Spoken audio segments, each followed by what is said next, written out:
So we're gonna do a little follow-up on our Sunray 149. We have had the opportunity to take it out.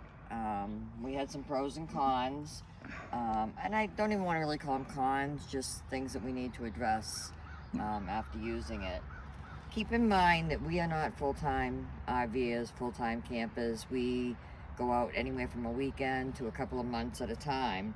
So for us, really, this camper is what we needed. This works. But some of the things that we found out when we took it out is we have the gas hookup here, but we didn't have the hose for it. So we've ordered that hose so we can hook that to our Blackstone grill and use the propane from here. Didn't really affect the trip. We had another thing of propane with us, so that was fine. One thing that did happen right away, first day out, this had some little caps that covered the hose here, and we lost one of the caps right away. And I tell you, I don't know how, because I had a hard time pulling it off. Yeah. But then Comes off. we ended up stopping at Walmart and grabbing these covers. They were really the only thing that they had. They're magnetic, and we put the one on and it worked fine. It hasn't come off. It's worked just fine. So we bought one for the other side too. So we added the receiver there so we could put the bike rack on. That worked out okay. We were a little worried about it, but yeah, we saw a lot of comments saying that can have an issue with your bumper. I have a super light bike rack. yeah. It's I bought it because it was super light, and with the two bikes, but we're still gonna, I don't know, I'm still a little back and forth about whether it's a good idea or not. It worked out fine for this trip. So one of the things we do have to learn to live with is a lot of times we don't stay anywhere where you have a city water connection, so we're dependent on the water we can carry. And the tank here is much smaller than the tank that we had on the other camper. We used to get 3 days out of a tank full of water. And I'm going to call this a pro, that we can actually see it. We can because see it's in this. here, we can see the level. But we have 2 6-gallon jugs, and so we were able to fill that up when we were in a state park, and we could just go down and fill those up and bring water here. And the black and gray tanks are the same size, so we know that we can add water to that. It's worked out. I mean, it's going to take some getting used to, just knowing how much water we can use if we're dry camping. But like I said, we do have the 6-gallon jugs, and those were a little heavy for us to lift up here. We did it, but we did lose some water, so we did buy a pump.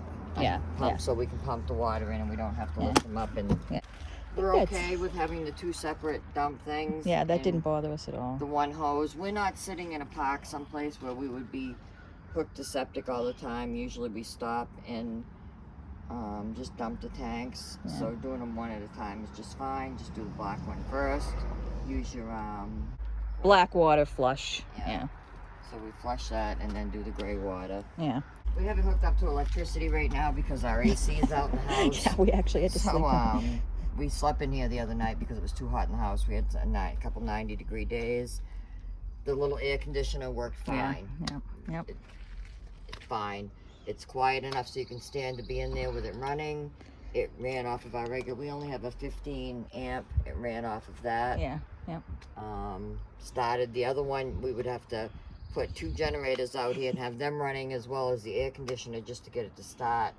And that was a real big pain. I hated it. I mean, the noise is ridiculous, and not even the noise of the generators, because we have the inverters that they're not that noisy once you get in the camper and shut the door. But the air conditioner itself was just so noisy. So we didn't have any trouble. We could say that we could definitely say that we had, because it was a single axle. We're used to a double axle. You know what? I'm no good at backing it up anyway. It doesn't matter, single, double. It's all the same. Yeah, I gave it a try too, and that was not an issue. Battery was great. We did have to run the heat a few times, and it always kicked on, because that was an issue in our other camper. So I don't know if that's because of the solar, because, well, we did get some sun. It rained quite a bit while we were gone, but we did get sun, but we had no issues running anything electrical in there. No.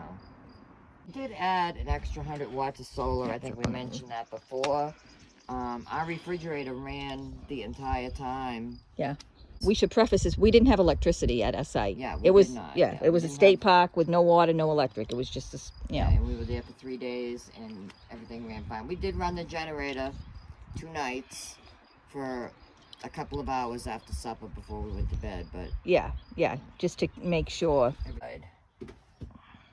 So some of the things, we did get a few comments on the first video regarding the inside, specifically this There was bathroom. one about the bathroom, yeah. And a wet bath is new to us. It's small. It's smaller than the bathroom we had in the other camper. And what I will say is it worked for us. It's tight. We're not going to say it's not. It was tight. We think it would definitely be a problem for a 6-foot man. Yeah. What I will say, this is a chamois or whatever it is. Kind of cloth that is. That was necessary to wipe it. Once we got done taking the shower, wipe it out and get that dried out. Well, it depends on how much of a neatnik you are, right? Because for some people, they might not care. Yeah. So, also, we replaced the shower head. This one just, and we replaced it we used the same shower head in our other camper, too. It just gives you more pressure. Yeah. The shower head it came with didn't have a lot of pressure. And you can turn this off. You can stop it so that you're not wasting water. Yeah. And that works fine. So we already talked about the air conditioner was perfect. So far, it's just, we used it like maybe once when we were out camping. Yeah.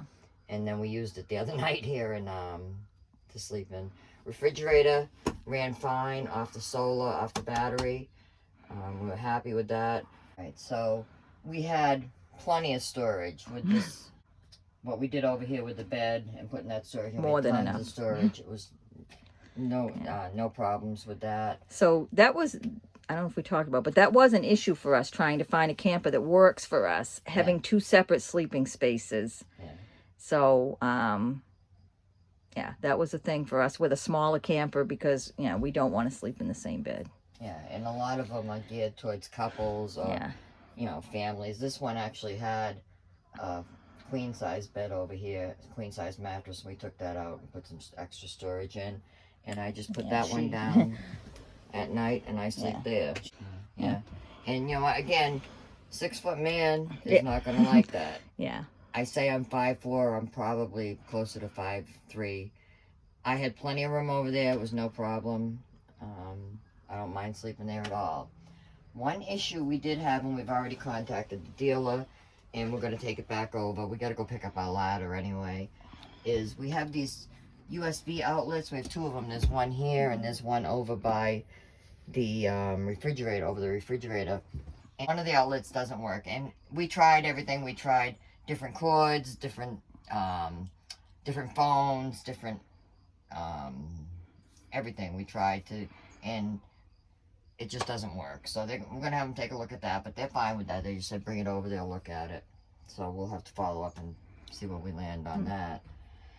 I do think, too, if people get the microwave, you don't have enough store. I don't know where you would store your stuff. So this, again, we talked about that. We did not get a microwave. We had them put a door on. This is where the microwave would have gone. Yeah.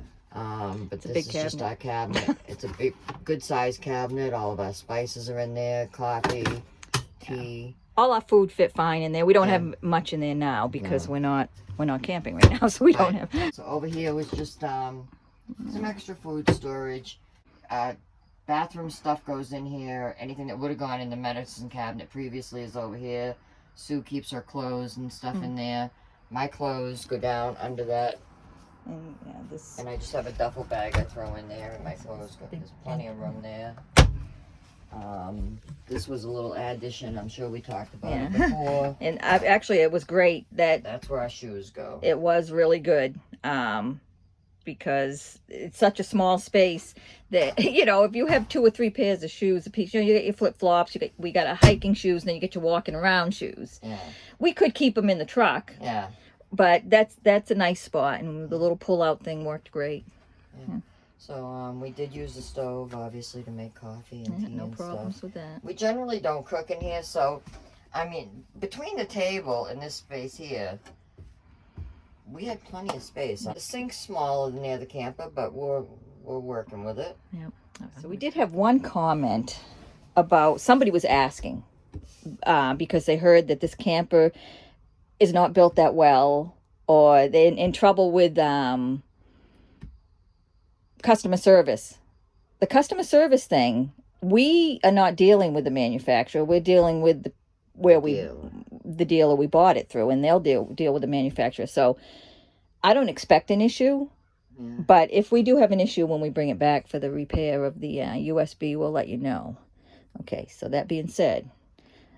Yeah, we paid $15,000 for this camper, 15,200 with all of the upgrades that we had. The upgrades included the power awning, the extra solar, The ladder. Those stairs. I think were an upgrade. No, I think the stairs are included. Okay. Yeah. Even with the upgrades, we paid 15,200. So I don't find that it's any. It's a camper. Yeah, it's a camper. It's going to go down the road. Things are going to loosen. The last camper, by the end, we had a handful of screws. We had no idea where they went. Yeah. Nothing ever fell out. But, you just got to make a point. Your screws are all accessible here. Just every once in a while, check them. Tighten them up. Yeah. And as far as high-end finishes, we're not interested in high-end finishes. No. Like I said, we boondock. We're driving this thing down dirt, bumpy roads and stuff. If you're going to take a camper and park it in a campground somewhere and it's never going to move and you want all that stuff, that's fine. For what we want, this is what we want. Yeah. We have no interest in the high-end finishes or anything like that. The things we want, it's got a higher clearance. It's got beefier tires. It's got solar. It's got the solar. It's got separate sleeping areas for us. So this one for us had everything we wanted, and we definitely wanted something smaller. The last camper was 25 foot long, and it doesn't sound like it's that big, but in a lot of instances, it stopped us from getting into some places that we wanted to go. We just couldn't get in there with the longer camper. So we're hoping that this opens up a little more of the boondocking spots, the free camping, whether it's in the national forests or wherever. Yeah, so that's what I'm going to say. Bottom line, if you're looking for a boondocking camper, this might not be the best because of the water situation. Yeah. If you want to stay somewhere for 14 days, that's going to be an issue. Yeah. It's going to be an issue for you. It works for us. Yeah. And the way we travel, where we might stay a place, when we're traveling, we might only stay somewhere 2 nights. This is going to be fine. Yeah. Dry camping for 2 nights. There's plenty of places we have found along the road where you can dump your tanks. A lot of rest areas. Some places are free. Some places you pay for. Yeah. It's actually a lot of times harder to get water than it is to get a dump station. But if we're staying in a campground, it's not an issue for us because we have the honey wagon. Fill that up, drag it to the dump station every couple days, and if they don't have sewer hookups, because typically a campground we stay in does not have sewer hookups. Yeah, we might have electric and water. Yeah. It's rare if we're out for like a whole month or something. Obviously, we're going to stay someplace that does have the full hookups and the showers and the laundry. We'll occasionally pull into one of those places just because we need to wash our hair. Yeah. But I think so. That's going to be the biggest curve for us, learning curve between the 2 campers, is the amount of water, fresh water that we can carry on this one versus what we had on the other one. Yeah. But other than that, I'm happy with our purchase so far. Again, we've only used it the one time, but we had no issues with it. Yeah. Nothing that, I can't even say anything was a con. It's just, it's different and we're going to have to get used to it. Yeah.